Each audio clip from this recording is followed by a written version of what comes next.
सांदीपनी मुनि के आश्रम में श्री कृष्ण लीला। भगवान श्री कृष्ण ने अपने नाना उग्रसेन को फिर से मथुरा का राजा बनाया। अत्याचारी कंस के शासन से मुक्त होकर मथुरा चैन की सांस लेने लगी। नंद बाबा तथा अन्य गोपों को समझा बुझाकर श्री कृष्ण ने वापस वृंदावन भेज दिया। माता रोहिणी भी अब मथुरा आ गई। वसुदेव जी ने दोनों भाइयों का विधिवत उपनयन संस्कार कराया और शिक्षा प्राप्त करने के लिए गुरुदेव सांदीपनी मुनि के यहाँ भेज दिया। वेद पुराण आदि सभी जिनके सहज उच्छ्वास ही है, भला उन्हें कौन पढ़ा सकता है। किंतु जब भगवान मनुष्य बन गए हों, तब मनुष्यों के संस्कार भी उनको अपनाने ही होंगे। गुरुदेव के आश्रम में दोनों भाई शिक्षा प्राप्त करने लगे।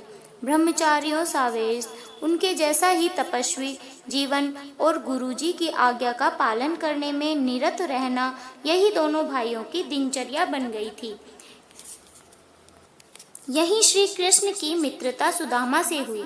शीघ्र ही प्रभु की शिक्षा पूरी हो गई। गुरु सांदीपनी का पुत्र कुछ दिनों पहले जल में डूब गया था। गुरुदेव और गुरु पत्नी दोनों प्रभु श्री कृष्ण के अपरिमित प्रभाव को जानते थे। गुरु दक्षिणा के रूप में उन्होंने श्री कृष्ण से अपने उस डूबे हुए पुत्र को ही मांगा।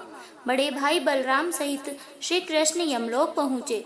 वहां से गुरुपुत्र को लाकर उन्होंने गुरुजी को सेवा में समर्पित कर दिया।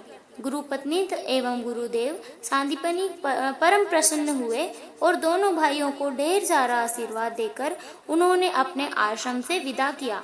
श्री कृष्ण बलराम वापस मथुरा आ गए। कंस का वध हो जाने पर उसकी दोनों पत्नियां अस्ति और प्राप्ति दुखी होकर अपने पिता मगध राज जरासंध के पास चली गई।